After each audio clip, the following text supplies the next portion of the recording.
Ladies and Habibis, we are going to introduction to you rising star of South Asia. He is very well educated. He knows Islam and Christianity very well. He done what they said he can't. He is Doctor. Alhamdulillah. Wait a minute, what are you doing, Zakir? You come out, it's not you. Habibi, take him out. Sorry, there was some problem. He's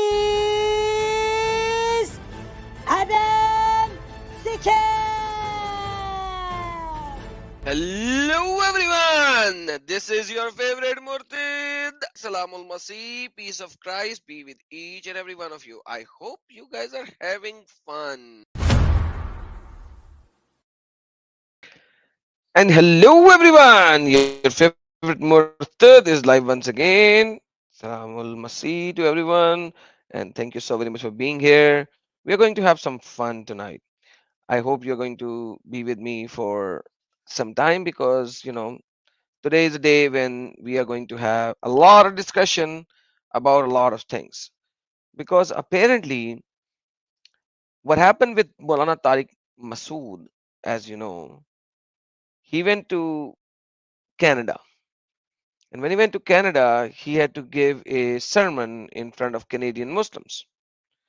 And Canadian Muslims are leaving Islam left, right, and center because Quran has been changed, right? Quran is changed, Quran has been altered with, and so on and so forth.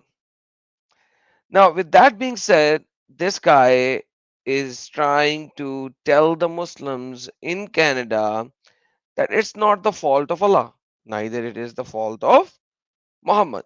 It's the fault of the Sahaba, the companions of Muhammad, who had no idea, and Muhammad had no idea that the companions are writing spelling mistakes and the companions are writing grammatical mistakes because apparently Muhammad is ummi, illiterate. He can't read or write.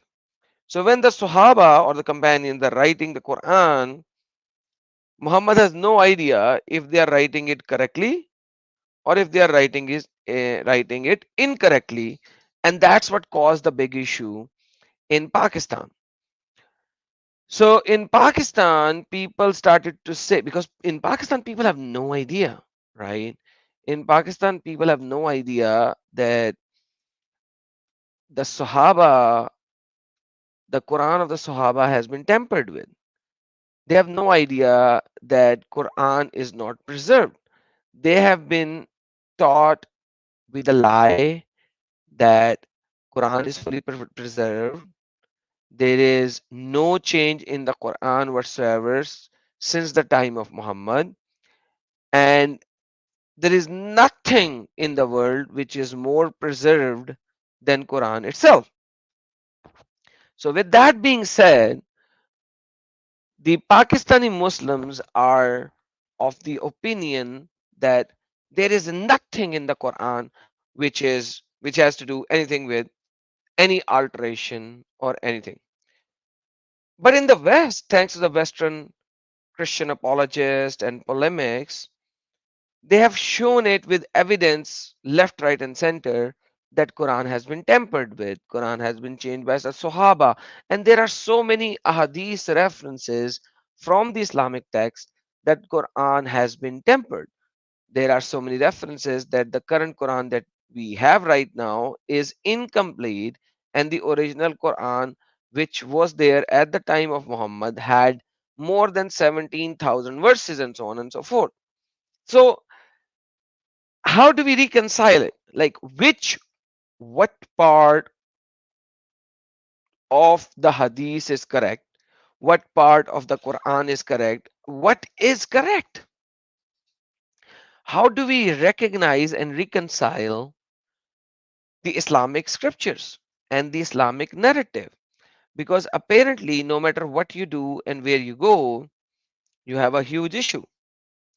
One of the issue is of the fact that Muhammad was a pagan or Muhammad was not a pagan. So now we have another issue. If Muhammad was a pagan, then he cannot be from the Abrahamic so called quotes and quotes religion, because supposedly anybody from the Abrahamic quotes and quotes religion is not a pagan. So Muhammad is supposed to be from the Abrahamic religion, quotes and quotes. But the problem is, if we look at the early Islamic text, when Muhammad had the first encounter with Jibril, Muhammad had no idea whether it was Jibril or not. We see that from Siratul Nabi ibn Ishaq and the, Sahih Bukhari as well, that Muhammad was so scared. When he came back home, he told his wife Khatija, "Hey, give me a blanket," because he was shivering. He had no idea what happened with him, and he had no idea whether it was Jibril or somebody else. So Muhammad was so scared of the fact that he he was shivering with fear. So he had no idea about anything from the so-called Abrahamic religion. Once again, let me remind you, everyone, that there is nothing called Abrahamic religion. Nothing, once and for all. Jews consider Abraham as their bloodline father, their forefather by blood. So they consider Abraham to be their father of the nation. They don't consider him to have a religion or something like that. So, with that being said, Muhammad had no idea what an angel is to begin with. So, now if Muhammad had no idea, then Muhammad, according to Maulana Tariq Masood, was illiterate. Then Maulana Tariq Masood is absolutely correct that when Muhammad is saying to the people, guys, please write, then none of the people who were writing can show it to Muhammad to validate and verify. Hence, the current Quran, which has hundreds and thousands of mistakes, which are grammatic mistakes and spelling mistakes, they are present since the time of Muhammad, supposedly, if the Quran was written from the time of Muhammad. Now, the second problem is that we do not have a single Quranic manuscript from the time of Muhammad. We don't have a coin, we don't have a rock, we don't have any mosque. So we have no evidence that there was a Quran at the time of Muhammad. So now what are we left with? We are left with some writings which are written hundreds of years later after the death of Muhammad. And those writings are supposedly attributing themselves towards Muhammad's companions. So whenever you see a writing, it will say X said to Y, Y said to Z, Z said to B, B said to D, that Muhammad said this. Now, with that being said, you are telling me that the sayings of Muhammad remained as is, intact, word by word, for 300 years. That is an impossible task. It's not possible that you would have some sayings remained for 300 years as is intact, which are being transmitted mouth to mouth, word to word, from one person to another, from another person to another, generations to generations. It is simply not possible. So, this chain of narration idea is inherently flawed. But then we look at the early sources. If we look at the earliest source of Islam, which tells us about Muhammad, is Siratul Nabi by Ibn Ishaq, which was rewritten by Ibn Isham. When we talk about the Siratun Nabi by Ibn Ishaq and Ibn Hisham said that he had omitted a lot of sources from the Sirah written by Ibn Ishaq. Omitted? What do you mean by omitted? How can you omit the sources? Why would you omit the sources? That's a very, very good question to ask when he clearly says that there were a lot of sources that he omitted because he thought that these sources cannot be associated with Muhammad or should not be associated with Muhammad. So he omitted the sources from the earliest writing because he thinks that these sources should not be part of the life of Muhammad. Now, what does this tells you?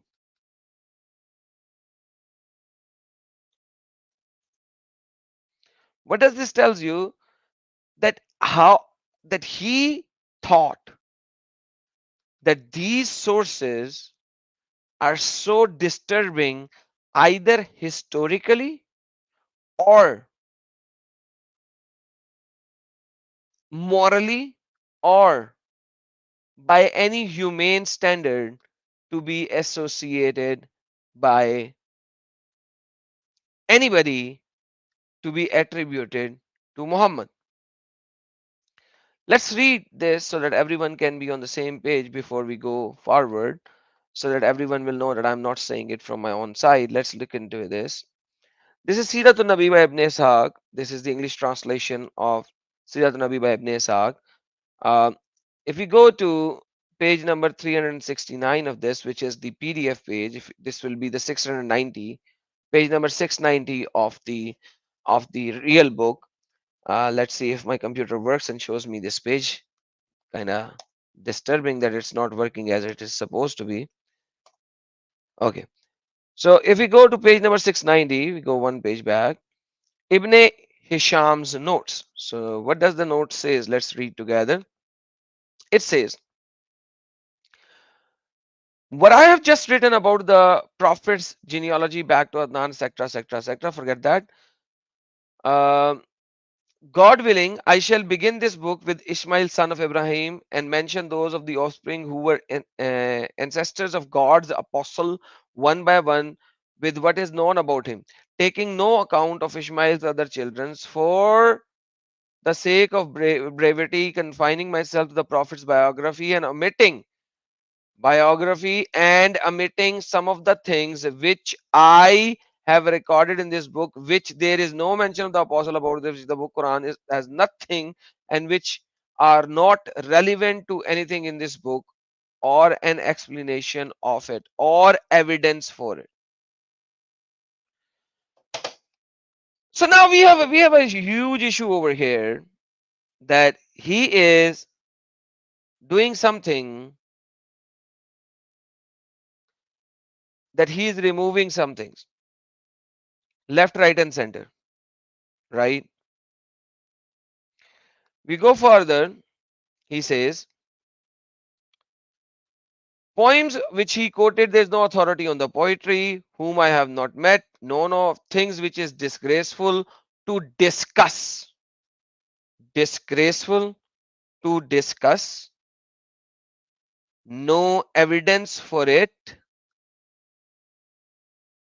So Ibn Hisham is taking some biography of Muhammad. He has no idea about Muhammad, and then he is writing it. So he's omitting sources because he found no evidence of it. How can he find evidence of it 100 years later? Or he doesn't think that it is relevant, or matters which would distress certain people, matters that would distress certain people. What do you mean by matters which would distress certain people? So the character of Muhammad was so bad that if you read them, it will distress people, or it's disgraceful to discuss. Disgraceful to who? Muhammad or the audience?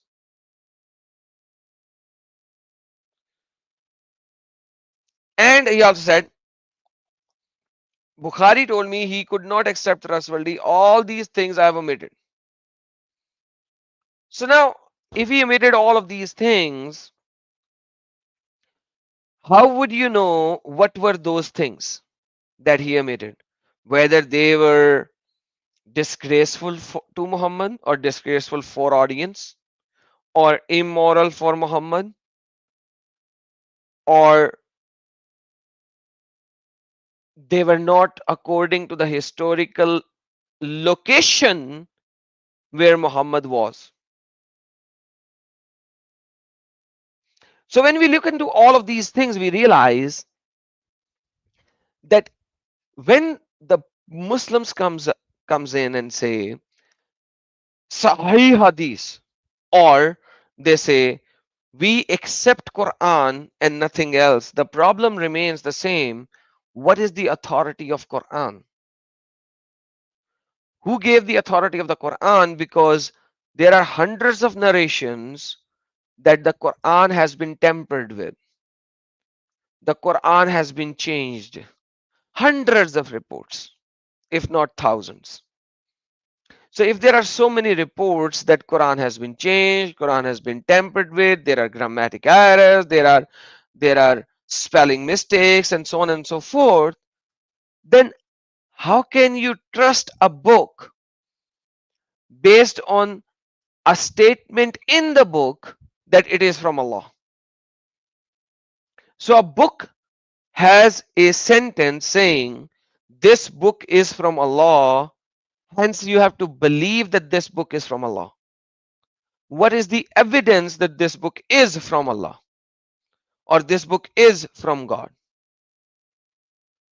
For a book to be from Allah or God, let's just put it this way for the time being, there has to have some internal evidences and external evidences.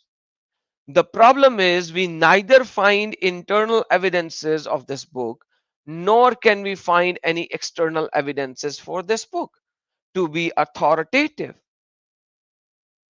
So my question now goes back, can we trust the Islamic sources? Is it a difficult question to ask, or is it a normal question for anybody, or should be a normal question to anybody? With the earliest writing, this book that I'm showing you, it predates Quran. You do not have a Quran before this book. This book predates Quran. Siratun Nabi by Ibn Ishaq predates Quran.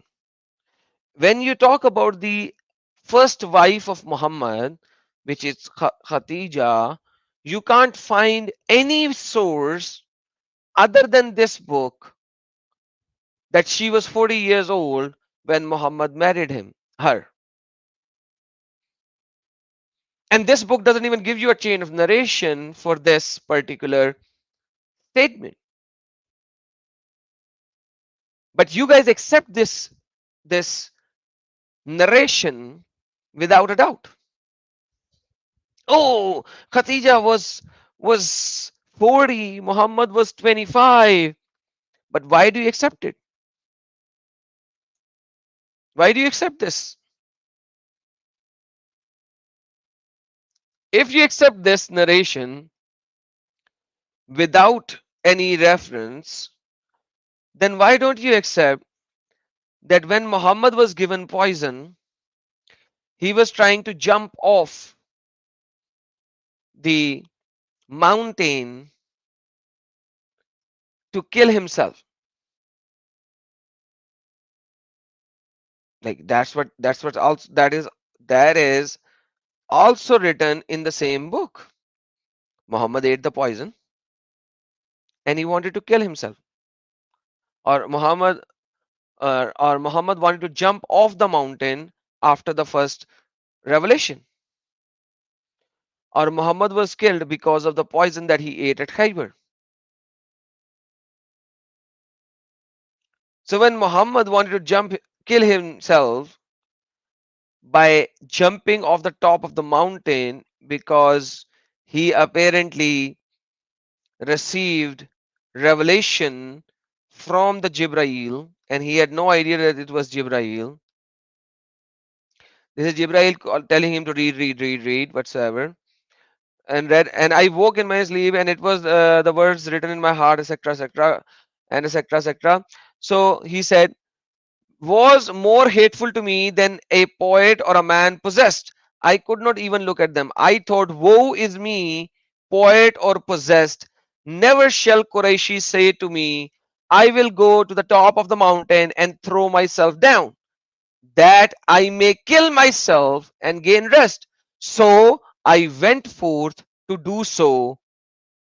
So Muhammad is trying to go jump off the mountain after he received the first revelation because he had no idea whether he became a poet.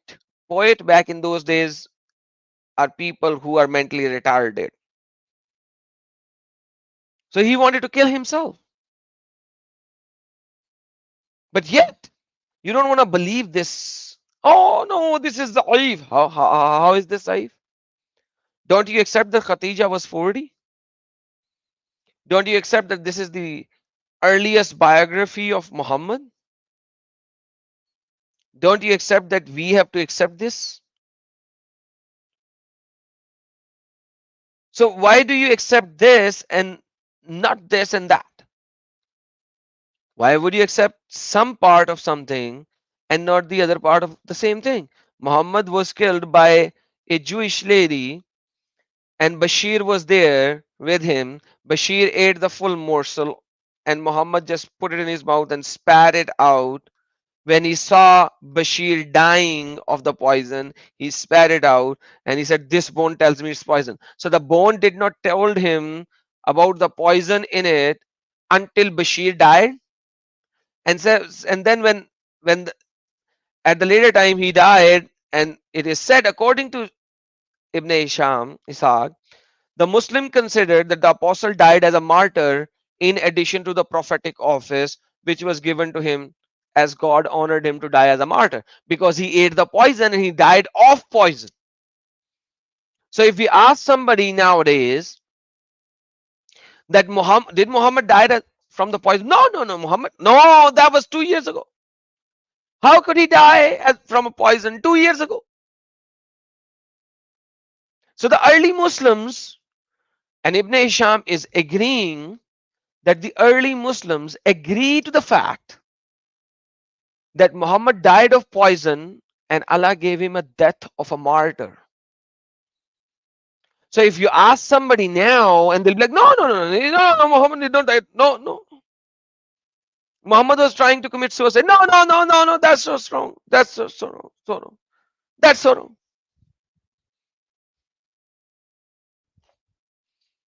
So what is right? What is the correct information? And what is the incorrect information? So you would actually look at the Islamic sources, and anything that you discuss with these Muslims, there'll always be a negation. There'll come a negation. No, no, no, this is not correct. This is da'if. This is da'if. Okay. Everything that a person do not like, he apparently makes it as da'if or da'if or incorrect or weak. And anything that they do not like, it's gone. Anything that they like is accepted. And that's how Islam is right now.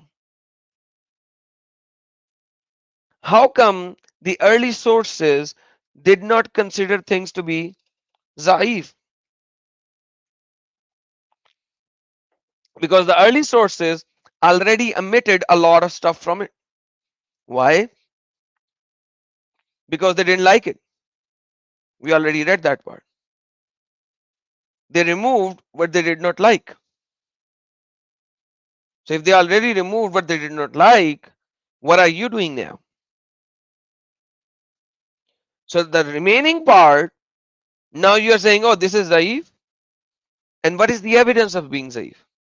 One person in the chain of narrator is a weak person. Okay. How do you know that this person is a weak person but not the rest? These are just names. You don't have the evidence of any of these names. So you have names after names, but some names you guys said, oh, this guy said that this name is incorrect. The Musaful Hafs of Quran, Hafs is the weakest link by definition. Why? Any hadith that is transmitted by Hafs, nobody accepted. Imam Hafs. He was considered a liar and a thief. He even used to steal the books of other people and then try to publish their material in his name. So he was a deceiver, a thief, and a liar. But which Quran is being studied in this world right now mostly? What is the most common recited Quran in this world right now? The Musaful Hafs. The Musaful Hafs. The same person that the Islamic scholars are claiming to be a liar, a thief, a deceiver, they took the Quran recitation or Musaf from him and publish it for the entire world. What a what a stupid notion that at one time you will tell me that this hadith is incorrect because this guy, somebody saw this guy beating a cow once. Because this guy inflicted harm on an animal, we will not accept his hadith. Or this guy, when he was selling his stuff, he lied about 10 grams of wheat. Or this guy deceived somebody for 1 dinar. We will not accept his hadith.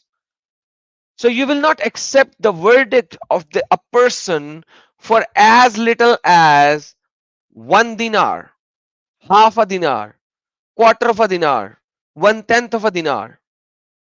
But you will accept the narration of the whole Quran by that person who is such a big liar that everybody claims that he's a liar, a deceiver, a thief, and you accepted that Quran. And Mufti Tariq Masood is trying to reconcile some of the grammatical and spelling errors in the Quran, and there is a huge issue in Pakistan. Now he's also giving some sermons in United States at this moment. I've seen 3 of his sermons right now, and he's calling those people donkeys in his sermon because those sermons, all of the sermons are in Urdu and Hindi. I don't want to bore everyone over here. I'll play them in my Urdu channel probably, maybe. And plus, this guy Tariq Masood is known to send strikes to people who uses his content, so there's no point using his content. But like, the problematic part is that thousands of people are following him in United States, inviting him to different mosques where he's speaking about these things and trying to deceive people even more because he is the biggest deceiver, just like Allah, who is the biggest deceiver. By the way, there was a Muslim guy who commented on my channel that Makkar doesn't mean deceiving. I told him to join me, and he also said that even a child can destroy my argument, yet he is not here. So the Muslim guy, if you are still listening, instead of just clicking a dislike button, join in. I'm going to talk to you about the deceiving Allah, because Allah is a deceiver. There are multiple references in the Quran how Allah deceived people. Allah deceived kuffar, Allah deceived Christians, Allah deceived even Muslimin. So there are even references in the Quran that Allah is the biggest deceiver. But now the problem is that you have this kind of a Quran where Allah is portrayed in such a bad manner, and then you say that this is the word of Allah, but yet when somebody show you that look, Allah in the Quran is doing this, you say no, no, no, no, no, no, no, you are kuffar, you don't comprehend. Okay, make me comprehend. Allah deceived because he wanted to do this. Okay, done. He wanted to do a job because he wanted to do a job. He deceived. Perfect. So Allah did deceive. No, no, you don't call it a deception. Okay.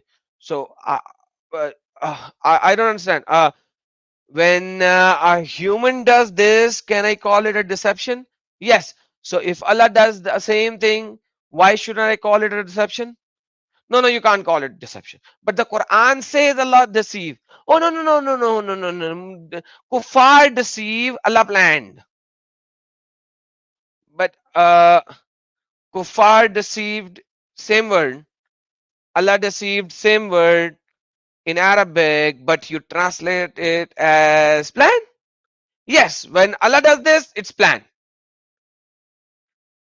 When every other human being pray, the word is salli. When angel prays, the word is salli. But the same word salli is used for Allah, it's no longer pray. It is blessing. But the problem is blessing has another word in Arabic which means barakah. So in Arabic, blessing is barakah. So why did Allah not use barakah? No, no, Allah did use barakah in other verses. Okay, got it. Allah did use the word barakah. So Allah do know the word barakah. So the word barakah was there. So if there was a word for blessing in Arabic, then why did Allah use salli? Because salli means praying. So Allah has to be praying. But there is only one Allah. So how can Allah pray? Okay, so because you think there is one Allah, and that is why Allah cannot pray, even though Allah is saying that He is praying. So Allah is saying that He is praying, but because you know that Allah, there is only one Allah, not two, not three, hence Allah cannot pray. Yes, that's the answer. So the problem is very simple. How can you trust the Islamic sources when the Arabic language does not remain Arabic language? The word, the meaning of a word changes for Allah versus every other person in the world. So the same word has a meaning for the humans, for the jinns, for the shayateen and everybody else. That word has a meaning. But when Allah uses the same word, you have to change the meaning of that word and you have to have an if there. If Allah is doing this, then the word does not mean this. So how can you trust the Islamic sources? My question is, can you trust the Islamic sources? I'm not even talking about the hadith. The hadith literature is one of the most falsified literature ever. But the Quran is the most weakest link in the Islamic sources. Quran is the most weakest link in the Islamic sources. Because the Quranic source has no authority whatsoever.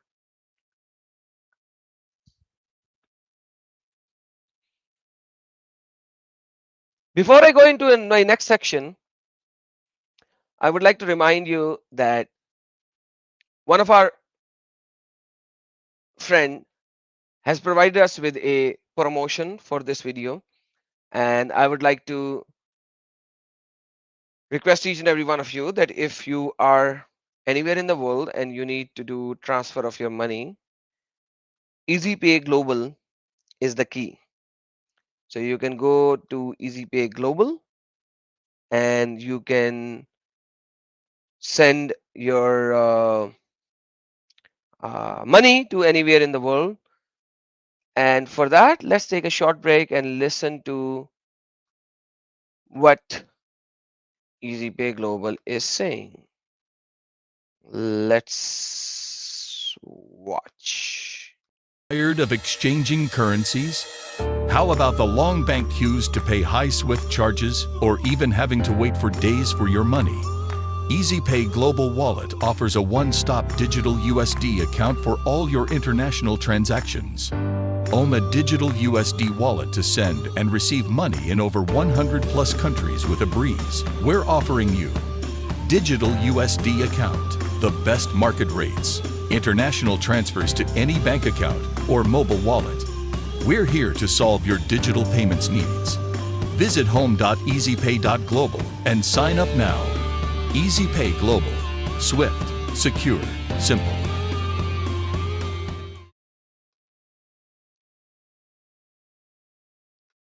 And I am back. This is EziPay Global, if you do not know yet. And the brother is in our live chat as well. Please support this brother because if you want to transfer any money anywhere in the world, this is the app.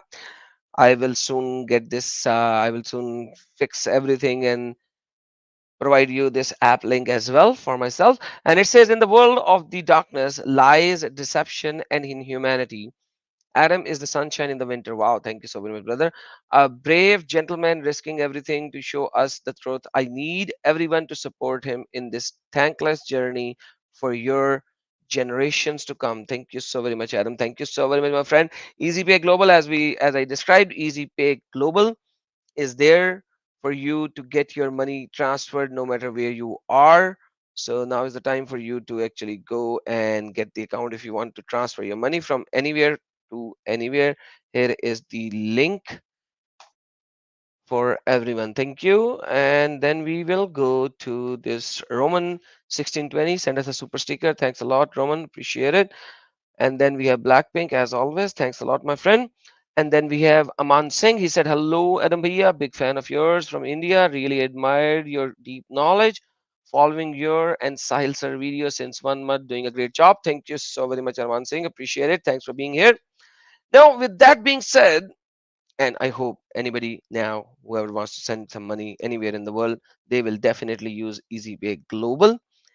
With that being said, KL, what happened to this cowboy Muslim?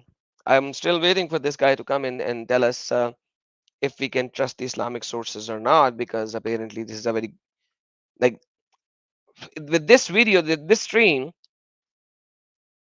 I'm just demolishing each and every one whatsoever.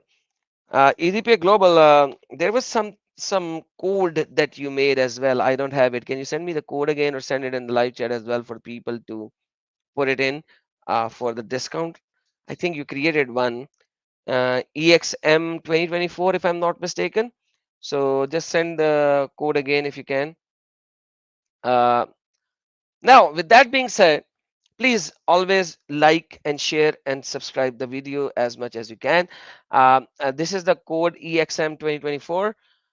If you guys are downloading this app, use this code for some greater discounts and additional stuff and whatsoever. Apparently, what I've seen is it is the most cheapest way and the fastest way to transfer your money from one country to another. Very easy and cheap. So thank you so very much. There is the code for everyone who would like to see it. With that being said, let's move into our second section of this how can we trust Islamic sources. For that, I want to play a video by Sister Hatun Tash. A lot of people, a lot of you people who has been following my channel know about Sister Hatun. She's also an ex-Muslima, and she's talking about Mutt'a and Indonesia. When we talk about Mutt'a, a lot of Muslims come and say, "Oh, Mutt'a is haram. It was abrogated." Was it? It is still in Quran. Oh, Muhammad made it haram at the time of Khaybar. No, Hadith does not say that. Let me show it to you. So let's see this and let's see this. Let's go to Sahih Muslim. Let's go to Book of Marriage. Let's click that and let's go to chapter number 3 of this book. Yes, Mutt'a marriage. It was permitted, then abrogated, then permitted, then abrogated. So then permitted and then abrogated. So who abrogated that in the end? Let's see.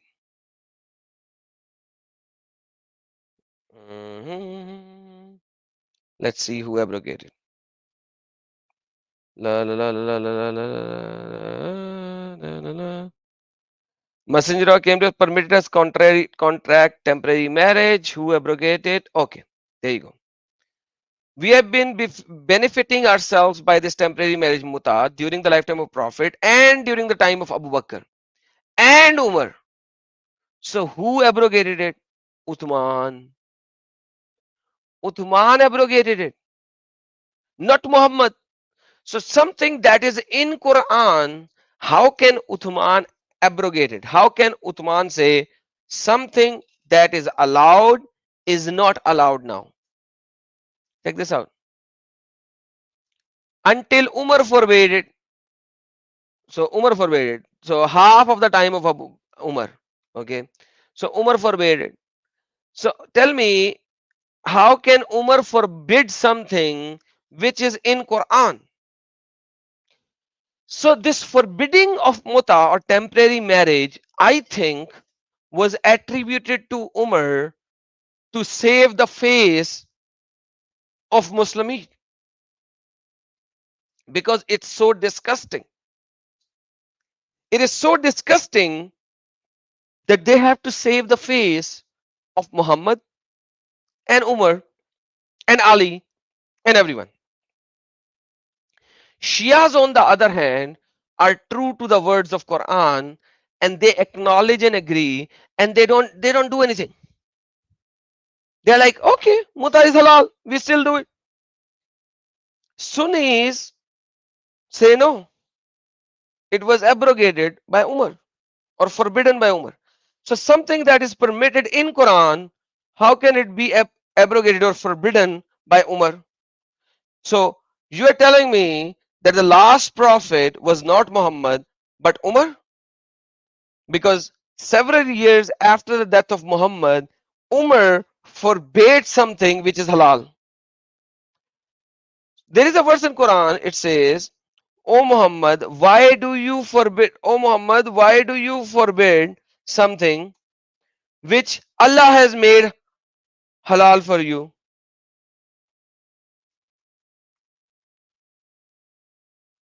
Let's look at the verse from the Quran, chapter number 66, verse number 1.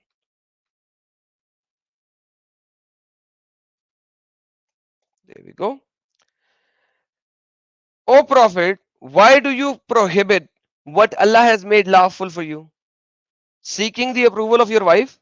Now, my question to Umar is, or the people who follow Umar and do not do muta right now and say that muta is haram, my question to them is, O people, why do you prohibit something what Allah has made lawful for you, seeking the approval of Umar? Is Umar your God or Allah your God? Who is the God? So, with that being said, let's see, in Indonesia, people are still doing muta. And Indonesia is a country becoming more and more Islamic prostitution house. Instead of me giving you all the information, let's see what Sister Hatun is telling us. Headquarter for the temporary marriage, which Allah, with His divine wisdom, put together in Surah 4 verse 24, that you pay the price for the pleasure you receive from that sex for the short time. Temporary marriage. In Shia circle, it is known as Mutt'a marriage. In Sunni circle, it is known as Misyar marriage. Temporary marriage. Very ugly and very disgusting. Simply, they are labeling prostitution as marriage and just getting around with that.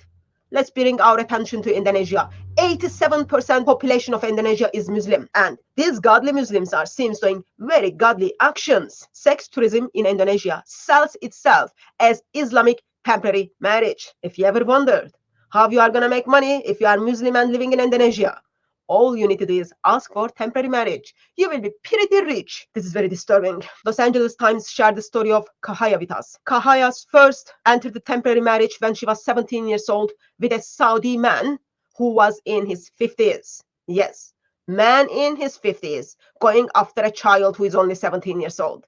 See? Yep. They are doing exactly what their prophet did, but it seems Saudi Muslims have a little bit more dignity. They didn't go after babies, they are going after teenage kids. A tourist from Saudi Arabia turns up to Indonesia. He is in his 50s and the girl is only 17 years old. Under the Islamic law, they get married in 3-star hotel in Jakarta. In Islamic marriage, in this marriage, you need witness and guardian. So her sister becomes guardian, and witness is the man who simply arranged this business, who simply arranged men from Saudi Arabia to pay the woman and have sex, or pay the girl and have sex with her for short time. Muslim, godly Muslim from Saudi Arabia paid $850 for dowry. So this $850 is for Muslim men to get access to her private part. $850. Woman, price of woman's vagina is $850. After the wedding took place, what they did, they drove 2 hours south of Jakarta. And well, when they are not having sex, what she did in her 5 days marriage life, she mopped the floors, cooked, watched telly, and chatted with Indonesian maids. And that marriage took for 5 days. So 5 days, and after five days, Muslim man simply uses the magical word talak and divorces her. I divorce you, and then marriage is over. It seems this is very common that Muslims from Middle East travel to Indonesia to simply have temporary marriage or simply practice zina, prostitution. So godly thing to do. Nikah Mutt'a, or the pleasure marriage, is apparently become very common. They've got villages called divorcee villages. That's because soon after man finishes his business with the woman, he divorces her and then he goes back to his homeland, or he goes back after another woman. And these ladies end up being divorcee. So there are 1,000 people in her village. She knows 7 more women who is involved actively in temporary marriage. Allah is so kind, puts women in such a place. Thailand was the most popular destination for Middle Eastern Muslims to go and do their mutt'a, practice their prostitution, practice their zina. But that changed. Why? Because there are political disagreements between Saudi and Thailand. So now Muslims from Middle East, Muslims from Saudi focused on their attention to Indonesia, which is another Muslim nation. So Indonesia replaced Thailand. How? Because nation is 87% is Muslim. And those people were already familiar with many in Saudi Arabia as immigrants who had come to work as maids or drivers. See, they took over. Even there are villages in Indonesia known as Arab villages where Muslims from Middle East and Saudi comes simply to seek temporary marriage or do prostitution. Of course, there are the people who are doing pretty much quite a lot of money from that, brokers or middlemen. So Budi is 55 years old driver and interpreter. First time, 30 years ago, he was approached by a Middle Eastern man. Middle Eastern man asked him to arrange Islamic temporary marriage for him. And for last 30 years, that's what he's been doing. He's connecting this Saudi godly Muslim man to godly Muslim woman of Indonesia for few days of sex, for few days for Muslim man to enjoy and get pleasure from her and pay her the money for the enjoyment he received from the sex. It is such a disturbing to read that in 1 month, there are as many as 25 Mutt'a is taking place, 25 temporary so-called marriage in 1 month. Kahaya learned about Islamic temporary marriage after she's been divorced. She got married at age 13. Age 13, her grandparents pushed her into the marriage.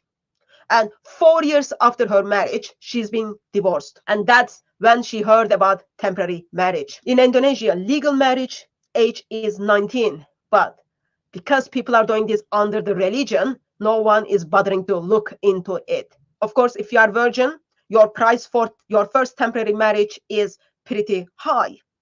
So Nisa, Kahaye's sister, her first temporary marriage or her first kind of selling herself was $3,000. Her dowry, which is she's receiving money to give men access to her private part, was $3,000. Why? Because she was virgin. If you are virgin, your price is high. But if you've been married and if you've been part of temporary marriage for a couple of times, price goes down, down, and down. Nisa, who received $3,000 as a dowry for temporary marriage, had approximate 20 temporary marriages. 20 temporary marriages. This woman has been used by minimum of by 20 different Muslim men, mainly Middle Eastern and Saudi Muslim men, for their sexual pleasure. Listen to this very carefully. So Kahaya has recently had another temporary marriage, and her dowry was $2,000, which she gives away $700 and then keeps $1,300. And each month, Muslim man from Saudi Arabia, who is going to be her temporary marriage husband, is going to pay her $500. And he says to her, I will treat you as queen. And then takes her to Saudi. They got to Saudi, and man turned her into slave. Saudi Muslim man who promised to treat her as queen, now using her as slave.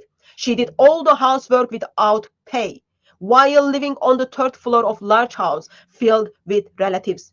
She said he spit on her meals, screamed at her nightly, broke things, and often kicked her awake when she tried to sleep. So when Muslim man tells you, I will treat you as a queen, or when Muslim missionaries tells you in Islam woman is being treated as queen, Islamic definition for the queen is woman is being used as slave. That's what it is. That's what it is. A woman is sharing her experiences and she's been expressing, she turned into slave. Why? Because her husband promised to treat her as queen. This is what they do to their queens. She attempted to run away several times, but was all. And now you know what Mutt'a is. And you know that it is happening right now as we speak. Every day, left, right, and center. I sent you the link of Sister Hatun's video for you to share it with as many people as you can, so that they would all see that this is not something that you would say it finished over there, because which one of the Muslims accepts the forbidden of Mutt'a by Umar? Because once again, Mutt'a is allowed in the Quran, forbidden by Umar. Allowed in Quran, forbidden by Umar. So the hadith of the Umar can be thrown in the garbage no matter what.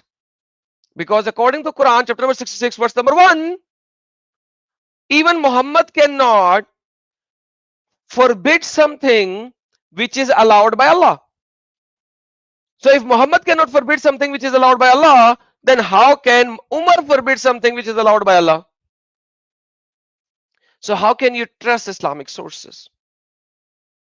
My question remains the same, and I'm going back to the question again and again. How can you trust Islamic sources?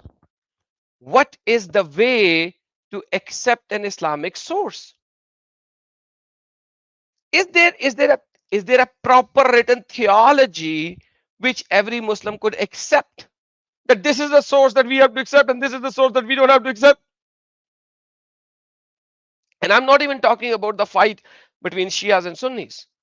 I'm simply talking about the fight that is happening within Sunnis.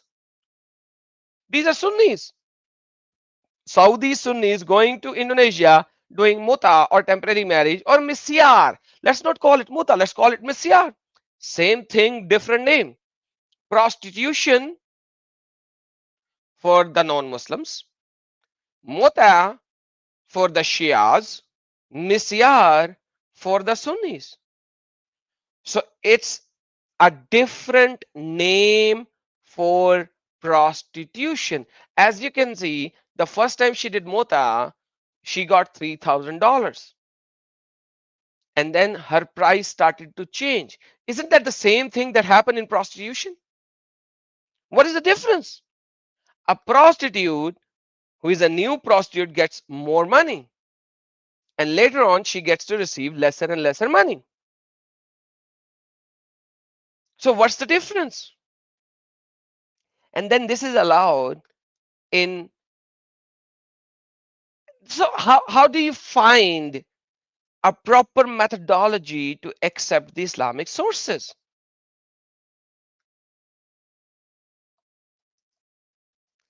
Because the same sources that say do not, the alcohol is a works of Satan, the same sources says alcohol is a miracle of Allah.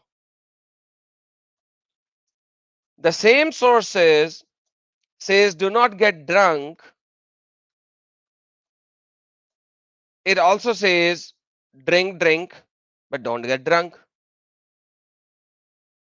So what is the right source when you actually see it?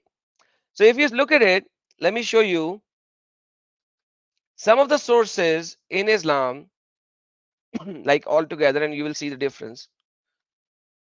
Hold on, let me just pick it up because it just came into my mind to show you this as well. In Sunnah.com, something would be classified as Da'if, and in other sources, it will be classified as Sahih Hasan. Check this out. So when we look at this hadith, this is Sunnah.com, and it says, drink but do not get drunk, do not get intoxicated. Ashrabu fi zarufin wala taskaru. And then it is said that this is a da'if hadith. But the same hadith, when we look at it in another website, which is called sunnahquran.com, the same hadith, ashrabu fi zaruf wala taskaru, it is sahihun nisai. It is written by Nisai in Sahih and Nisai. So there are two books written by Nisai. One is Zaif Nisai and Sahih Nisai. This is in Sahih Nisai.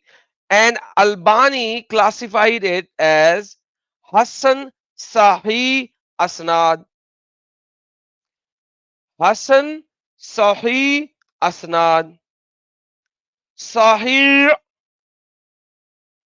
So same hadith in two different websites are classified in two different ways. Same hadith. Same hadith, two different websites. Same hadith. Why same hadith? In Arabic, it's the same. Ashrabu fi zarufi. Drink in moderation, but don't get drunk. Ashrabu, drink. Fi zarufi. In moderation, don't get drunk. Ashrabu fi zarufi wala taskaru, but don't get drunk. Let's use Google Translator. Drink in moderation, but don't get drunk. And it is good and authentic chain of transmission. Source is Nisai. Sahihun Nisai. Sahihun Nisai. So when we look into different sources of Islam for different verdicts of Islam, you'll see the sources that are disturbing, that are disturbing for man to read, just like it is being said by Ibn Isham, are being omitted. The sources that looks disgusting, that looks bad, are being emitted. So we go back, like even it's happening right after the death of Muhammad, after 100 years after the death of Muhammad. And who started it? Ibn Hisham started it. And what did he say? Let's go back where we started from. Check this out. Same thing. And it says, things which are disgraceful to discuss and matters which would distress certain people are being omitted by Ibn Hisham. Why? Because they are disgraceful to discuss, and they would distress the people who are listening. So the filterization of Islam started 200 years after the death of Muhammad, and it is still happening. The difference is now it is happening by grading something. Back then, it was happening by just removing those things and not even writing it. Because back in those days, there were no printing press. So there is not a mass transmission of those books to hundreds of people. People have to write it with their own hand, and then they have to, somebody else has to write it with their own hand, and even a copy has to be made by hand because there was no printing press. So back in those days, it was very easy to just omit a passage. It was very easy not to write that passage in the next book, because when you're copying, you just skip a passage, because it's easy to skip that passage, because it looks disturbing, disgraceful, distressful for the people. So you just don't even write it down for the future generation. Now, because the printing press, things are given to so many people. Now, what can we do? We say this is da'if. Now we say this is da'if. It is not acceptable.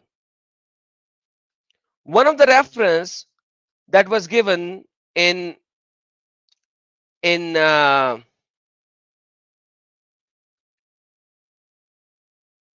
Maulana Tariq Masood's reference was that the three verses were mentioned in front of Aisha, and Aisha said that these are the errors from the Quran, and this is Al Mustadrak As Sahihain, and As-Sayuti actually said that as well. And three verses were mentioned in front of Aisha, and Aisha said, Haza amalul kitab, the katib, aw khata fil katib. So this is the error of the scribes of the Quran. And according to As-Sayuti and etc., Hazal Asnad Sahih al Shart Shaykhain, that the Asnad, the chain of narration of this hadith, is accurate and Sahih, just like the chain of narrations of the Sahih Bukhari and the Sahih Muslim. Now imagine, this is what they are saying, that some people came to Aisha and they recited the Quran, three verses, and Aisha said, this is the errors of the scribes. Let's translate this first. And you say, I asked Aisha about the grammatical errors in the Quran, about his statement in the Quran. Indeed, these are the two are magician, and about this statement, and those who establish prayer and give zakat, and about the third Quranic ayah. Indeed, those who believe and those who are Jews and Sabi'ins. And she said, this is the work of the scribes. They made a mistake in the scribe. So Aisha said that the Quran has grammatical mistakes. And this is Sahih chain. On the other was and a chain transmission and the text above. According to Shaykhain, this is Sahih. As-Sayuti, after citing this is a sound chain of transmission according to the condition of the two sheikhs. Sound. Now what happened is that this is so disturbing that alislam.net has a fatwa on it. They are trying to explain that even though that the asnad is Sahih, but we are not going to accept it because this is bad, because XYZ guy is not good. So let's go Google Translate. This is the question.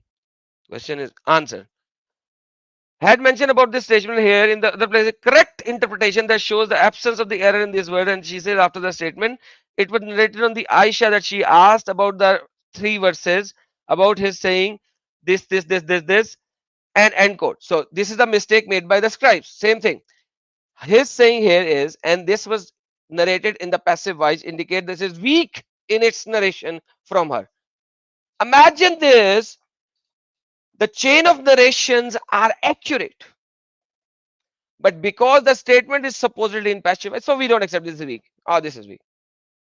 And the weakness is supported by the fact that the trace was narrated by etc. and etc. And but scholars have authenticated this hadith. Okay, but they criticize this hadith. What? They authenticated this hadith, they criticize this hadith, they are confused. Just read this. Read these three sentences. Scholars have authenticated this hadith, they criticize this hadith, they are confused. So the problem is there are so many references in the hadith literature which tells that the scribes made mistakes, Quran has been tampered with by the Sahaba, Quran has been changed, there are grammatical errors, there are scribal errors, there are spelling mistakes, verses are missing, paragraphs are missing, surahs are missing, so on and so forth. You go to Bukhari, two surahs are missing, which are as big as Surah Baqarah. They are missing. One, they say there are surahs missing as long as Surah Barat, which is Surah Tawbah. They are missing. This is in Bukhari.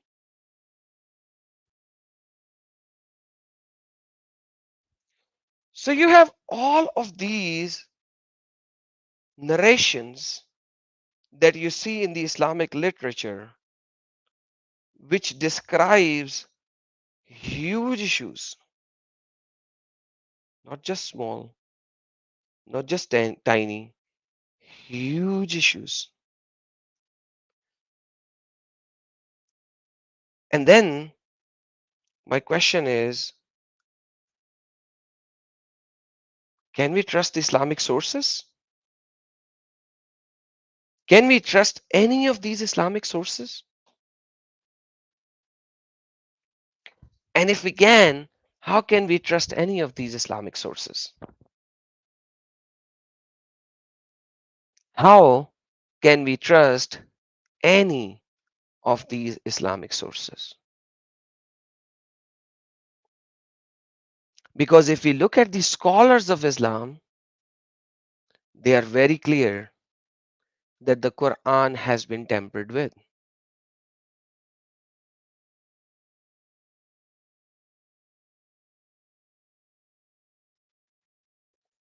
Sheikh Uthman bin Farooq challenged people that if you show me one mistake in Quran, I will leave Islam. There is a 10-minute video on my channel, rather not even 10-minute, 9-minute video on my channel about it. I'm going to play this because I want to emphasize this. How can we trust any of the Islamic sources? This is the words of Allah. Find me one error in this, I'll leave Islam. How's that? Challenge.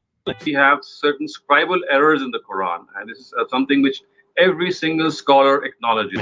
This is the words of Allah. Find me one error in this, I'll leave Islam. How's that? Challenge. In the earliest copies of the Quran, the dots were not there. This is the words of Allah. Find me one error in this, I'll leave Islam. How's that? Challenge. Human scribes over time have been human beings, and as human beings, naturally, they were prone to error. And they made many different kinds of errors. This is the words of Allah. Find me one error in this, I'll leave Islam. How's that? Challenge. These kinds of errors are many. This is the words of Allah. Find me one error in this, I'll leave Islam. How's that? Challenge. They are generally introduced and told that the Quran was transmitted in such a manner that there were thousands of memorizers of the Quran. There were heaps, and there were such a large number of people who had memorized the Quran partially and completely, and then these memorizers had transmitted this memorized Quran to the next generation, and so on and so forth. But on the contrary, we find a Muslim hadith book as highly regarded as the Jami' Sahih of Imam Bukhari, presenting two narratives which say that actually there were only 4 memorizers of the Quran who had memorized the Quran in the lifetime of the Prophet. This is the words of Allah. Find me one error in this, I'll leave Islam. How's that? Challenge. Nowadays, we would distinguish between several letters of the Quran that look alike by placing dots either above or below them. The number of dots and the position of the dots would distinguish between one letter and another. In the earliest copies of the Quran, the dots were not there. This is the words of Allah. Find me one error in this, I'll leave Islam. How's that? Challenge. Okay, same idea, different scripts with a little touch of tribal differences. Okay. The little flavor of, Sure. I'm going to put some down Louisiana spice. Oh, we're up in New York. I'm going to put some hot sauce. Just the flavor. This is the words of Allah. Find me one error in this, I'll leave Islam. How's that? Challenge. And there are 15 opinions about this. None of them fully answer all of the questions that are raised. This is the words of Allah. Find me one error in this, I'll leave Islam. How's that? Challenge. Because they remembered the meaning of the verse, but the meaning could have been expressed in two different ways. This is the words of Allah. Find me one error in this, I'll leave Islam. How's that? Challenge. Like, for example, with a substitute word. So there's a word, for example, suf in Arabic, which means wool, and ayhan also mean al-manfush. But it is reported that somebody read it as kasuf al-manfush, which is the same statement, basically, like carded wool, but a different word is used for wool. This is the words of Allah. Find me one error in this, I'll leave Islam. How's that? Challenge. Now, there are some differences that we should note. Sometimes there's a difference of an alif, and that should be explained. This is the words of Allah. Find me one error in this, I'll leave Islam. How's that? Challenge. Extra alif and waw and fa. You know, anyone knows spelling differences, scribal styles may differ, may vary. It's about the content. This is the words of Allah. Find me one error in this, I'll leave Islam. How's that? Challenge. In the earliest writing of the Quran, sometimes the long A was not written. So there is an Arabic word qala, which means he said. That's written with a long A. But in the earliest manuscripts of the Quran, it might have been written without the long A, so it looks like kul. And one might mistake it to think that it means kul, but only... This is the words of Allah. Find me one error in this, I'll leave Islam.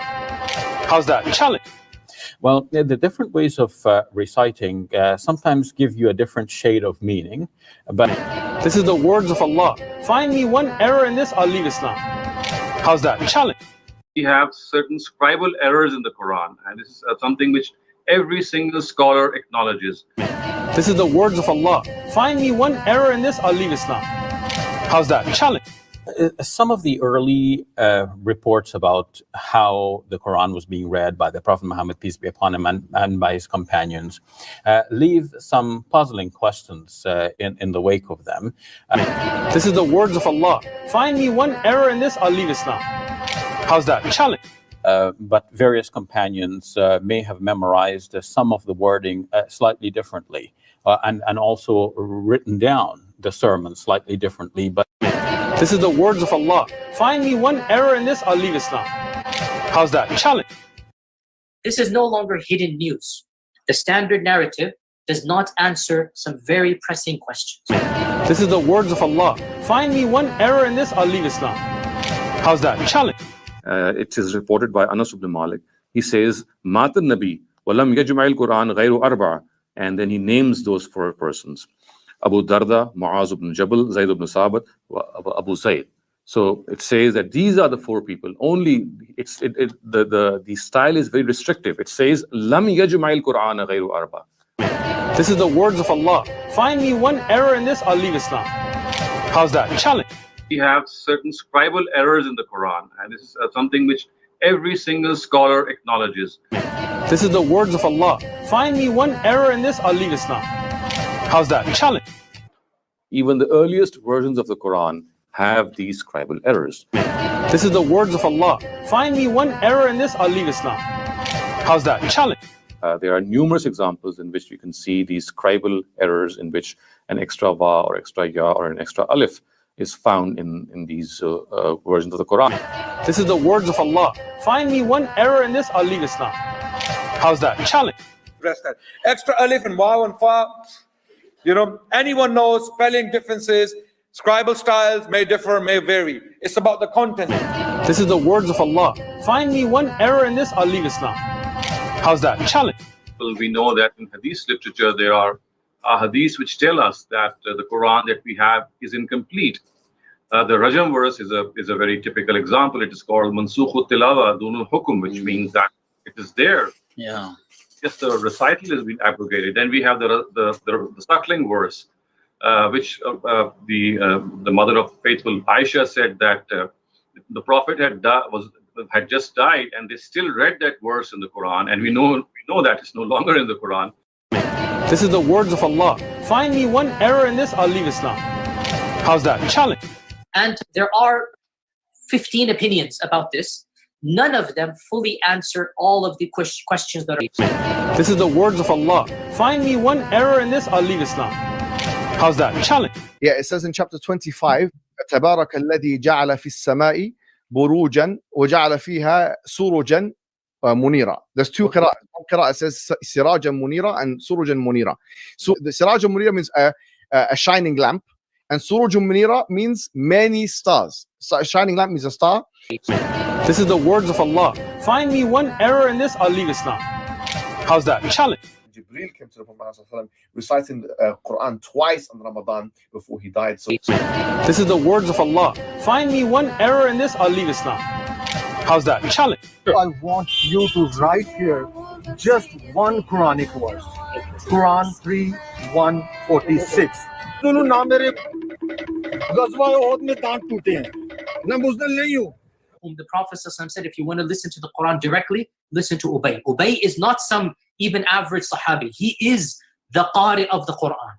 He is the master. He is who he is. And he goes, فَدَخَلْ فِي نَفْسِي شَكْ. What is all of this stuff?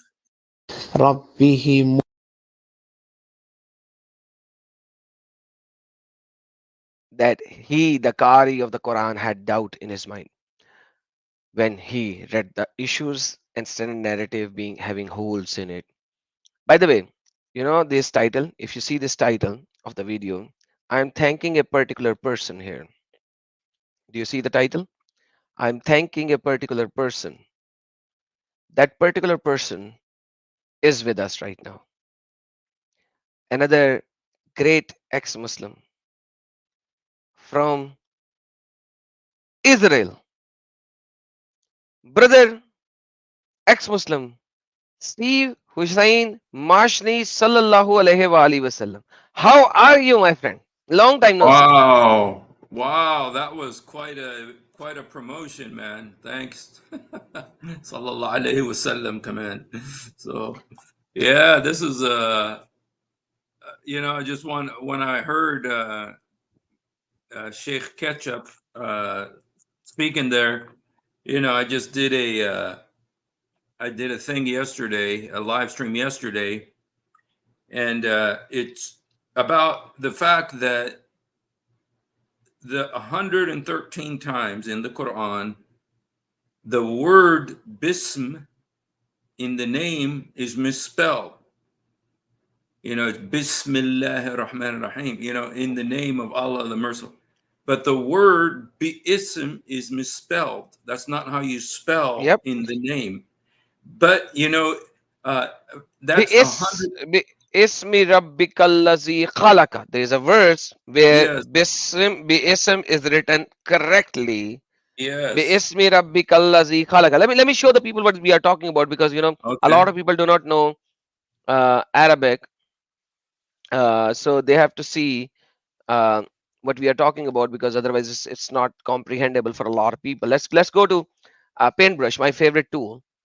So when we write Bismillah, it's Bismillah, right? That is how they are writing Bismillah. In reality, it should be written Ba'ism. And in Quran, there are multiple locations where it is written correctly, which is say in the name. Ba'ism.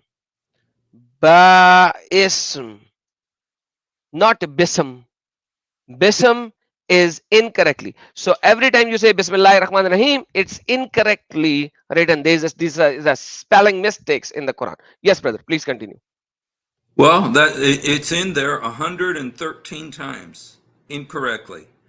And, if any kid in school was to write it that way, in the Middle East, when you misspell something, you get your hand hit with a stick.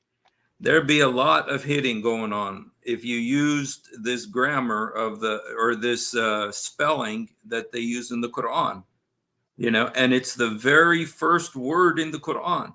It's the very first word in every single surah, except for chapter 9. And, I don't know. It's like, it just says so.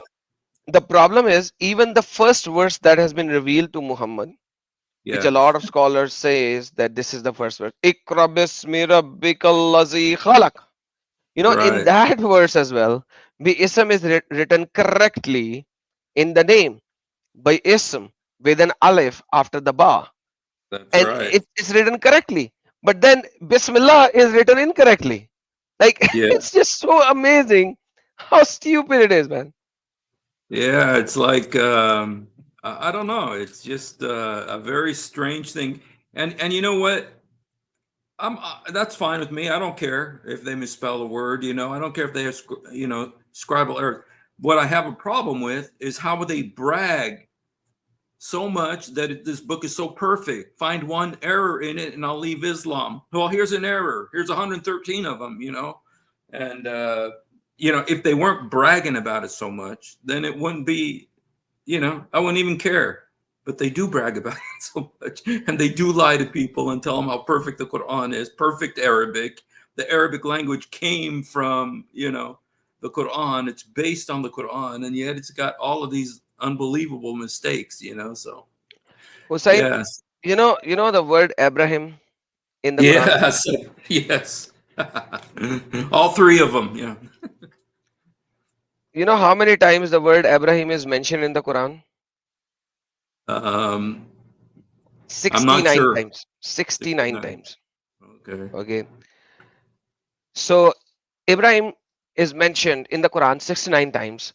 Only 17 times it is written correctly. The rest of the 52 times, there is no ya in him. Yes. There is no ya in him. So Ibrahim, the name Ibrahim is incorrectly spelled out 52 times.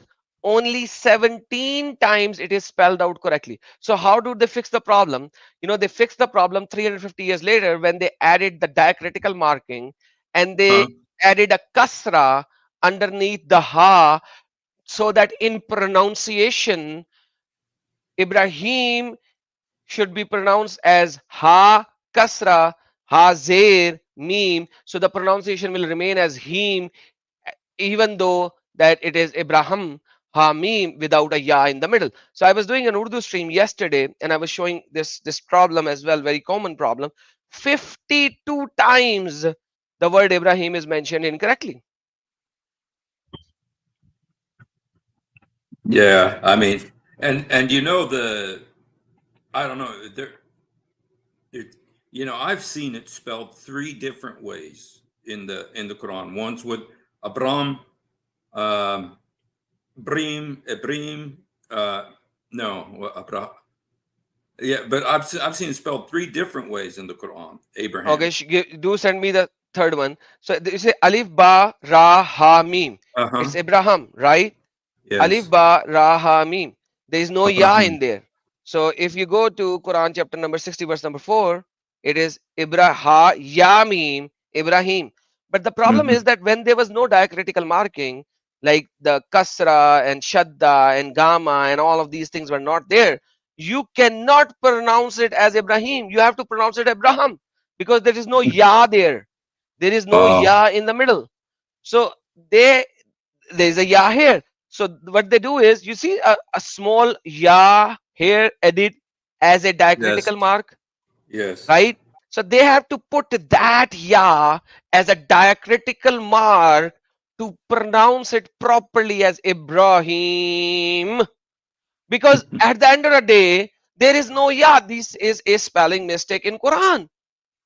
Yeah. Another great spelling mistake. The problem here is like, as long as you keep on opening the it's like an onion.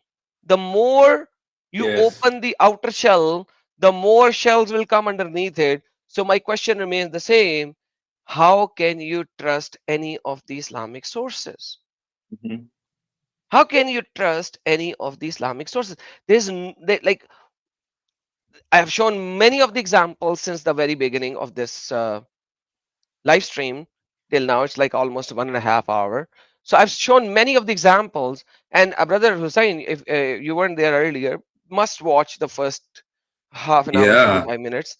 And I think you do the similar stream over there in your channel as well, because this is a very important subject in itself. How can you trust any of the Islamic sources when you cannot trust anything? They are Mhm. changing the classification of the hadiths. They are changing the classification of the Quran. They are changing the classification of the tafsir and everything. It's just impossible to trust any of the source of Islam. Yes. And you know, one thing that I find is that, you know, they know about these things. It's out on the internet now. I mean, it's not like these things are hidden. You know, their scholars are now telling them these things, you know, that this is the situation. Yes, there's all these wrong, um, you know, there's all of these wrong errors in this in the Quran, but they still keep telling everybody it's perfect. You know, that's what gets to me, is like they're still lying to people, you know, saying no, it's absolute, Allah preserved it, you know, and it's perfect. And it's like, no matter what you do, it's like that lie continues. And I mean, seriously, on the streets, when you talk to people, it is the perfect, preserved, every single letter's the same, every single, I don't care how many times you show them that it's not that way, they still are going to still say it is completely perfect, unchangeable. There's only one Quran, even though we got 37 other ones. No matter what you say, it's the same song and dance. And this is what they taught me when I was in school 50 years ago, you know. And you know, that's why we got to keep, you know, if they would just admit it, they would just say, okay, we got all these errors, da, da, da, da, da, da, da, and the people, and they stop telling these lies. It's like, okay, well, we could drop this subject and move on to something else, but they don't. And Yep. so, yeah, I so, think they they want to keep their people in lie, because yeah. otherwise there is no way that anybody could accept it. You know, Hmm. that's a very, very strange thing. Basically, I have no idea how to actually explain it now, but like, I don't know. Anyhow, where are the Muslims? Can any Muslim come in and prove us that? How can we trust any of the Islamic sources? You know, Like, I just mhm, want to say one thing, is that it's not like we've stumbled onto something new. You know, remember the story of I think Ubay ibn Ka'b. I think there's yeah, two stories: Ubay ibn Ka'b and Umar bin Khattab. But Ubay ibn Ka'b was really the interesting one, you know, because Muhammad said take the Quran from him. He's one of the four people you're supposed to take the Quran from, and Hubrul he's, Ummah. yeah, and he went to Muhammad with this guy who was reciting the Quran wrong, you know, because he believed, like Muslims today believe, that the Quran is perfect, every letter, every, you know, is perfectly from Allah's preserving it, and the Christians have corrupted their books and the Jews, but the Quran is unchangeable. He believed that, and then there's a guy in the mosque reciting the verse differently. He takes him to Muhammad. Umar bin Muhammad Khattab. said, That was Umar bin Khattab. yeah. Well, Yeah, there's, I think it happens twice. Once yeah. Umar Obey, bin once Khattab took a piece of cloth and put it around his neck and dragged him to Muhammad. dragged That's him. how it is Yes. written. Yeah. And, but the thing that he says when this guy recites, Muhammad said, okay, recite the verse. He recited it and he said, okay, and then you do it. And it was different. And Muhammad said, yeah, you're both right. You know, and then he says, دخل في الشك. Yep. doubt entered me that I had not had since the time of the Jahiliyyah, the time of ignorance. And so this was a problem from the beginning, that the Quran is just, it's not preserved, but they keep on telling people it is. And so, yeah. That is crazy, and that is beautiful as well, because we have all of these sources. The problem is they'll keep on rejecting sources after sources, but at the end of the day, this is written, this is there. And like I said before, a lot of sources were omitted when they were scribes writing it and they didn't like it. Removed it, just like Ibn Hisham removed a lot of stuff from Ibn Ishaq. But now, whatever is remaining, even that is so disturbing. Even what is remaining is so disturbing. So imagine this. This is how bad it is. And so, Yes. before we go into the conclusion, I would like to say thanks to our uh, supporters in the live chat. Blackpink, thank you so very much. And Mark Twin, thank you so very much, brother. Thanks for being here and thanks for your generous donation. Appreciate it. And before I conclude today's session, I would like to again remind that this video was sponsored by our uh, sponsor partner of this video, which is EziPay Global. If you want to send anything, any money from any part of the world to any other part of the world, please use EziPay Global for sending the money, because it is cheap, it is fast, it is Tired of easy. exchanging currencies? How about the long bank queues to pay high SWIFT charges, or even having to wait for days for your money? EziPay Global Wallet offers a one-stop digital USD account for all your international transactions. Own a digital USD wallet to send and receive money in over 100 plus countries with a breeze. We're offering you digital USD account, the best market rates, international transfers to any bank account or mobile wallet. We're here to solve your digital payments needs. Visit home.ezipay.global and sign up now. EziPay Global. Swift, secure, simple. Right on. EziPay, if you want to send money, that's how it is. The best, easiest, fastest way to send the money. So let's conclude this video. Hussein, what would you like to say Yes. before I would give a small summary? Yeah, well, along this topic, this is such a enormous and huge subject, and it's such a powerful subject because it hits at the very foundation, the one of the strongest lies about Islam. And so, great job, and yeah, we just got to keep hitting at it, exposing the truth. So, thank you for giving me an opportunity to come on and participate here a little. Come on, guys. Please don't use the bad words in the live chat. Your chat will already be removed by Google. If you use the right words, it will not be. If you use dirty words, it will be removed. If you are a Muslim, click the link, join the stream. I don't know why you have to use such a bad word. So anyhow, with that being said, thank you, Hussein. Number one. Number two, Hussein, you literally do not have to thank me, brother. This is your channel. You can join in whenever you would like to. Thank you This is so your much, own brother. channel, brother. You never thank me. There's nothing called opportunity. If you have to say something, my channel is open for you to say. Thank you for like the first time ever that I spoke on a channel live was your channel. So it was Steve's Facebook channel that I spoke for the very first time. Before that, I was doing this in text, in Facebook text groups. So you are the one who pushed me into doing what I'm doing Hallelujah. right now. So thank Praise you the so very Lord, much for man. being here, brother. Thank you, God man. is God good bless you, as brother. always. So guys, let's end this stream today. Remember what I've shown you today. None of the sources of Islam is trustworthy. Even the Quran, if you look at it, it is transmitted by the utmost false source, which even the Islamic scholars believe and clearly says that he's a liar, deceiver, a thief. And yet again, they have corrected the Quran from there. There is no asnad for the Quran, full stop. There is no chain of narration of the Quran.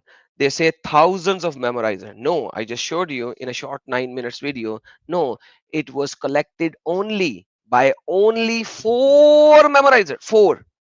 Then as Sayuti is saying, none of you should say that they have memorized the whole Quran, but rather they should say they have memorized what they have received.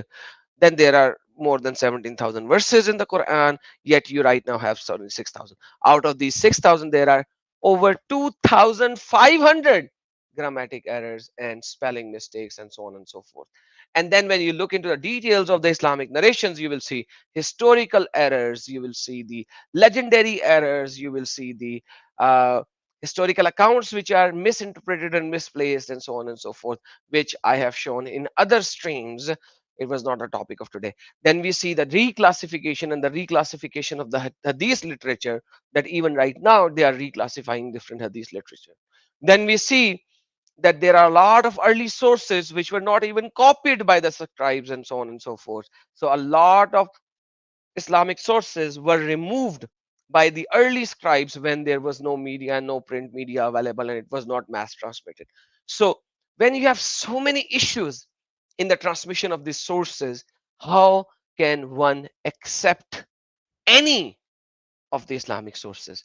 How can you trust any of the Islamic sources? Thank you so very much for being here. Have a blessed day, evening, or night, wherever you are. Please do not forget to like and share the video with your friends. And please, if you haven't subscribed, please subscribe. And when the stream closes, please put a comment about why you liked it, what you liked it. And thank you so very much. See you next time, Thursday, 6:30 p.m. Pacific Standard Time. Monday, 6:30 p.m. Eastern Standard Time. Every Monday and every Thursday. Thank you so very much. Take care.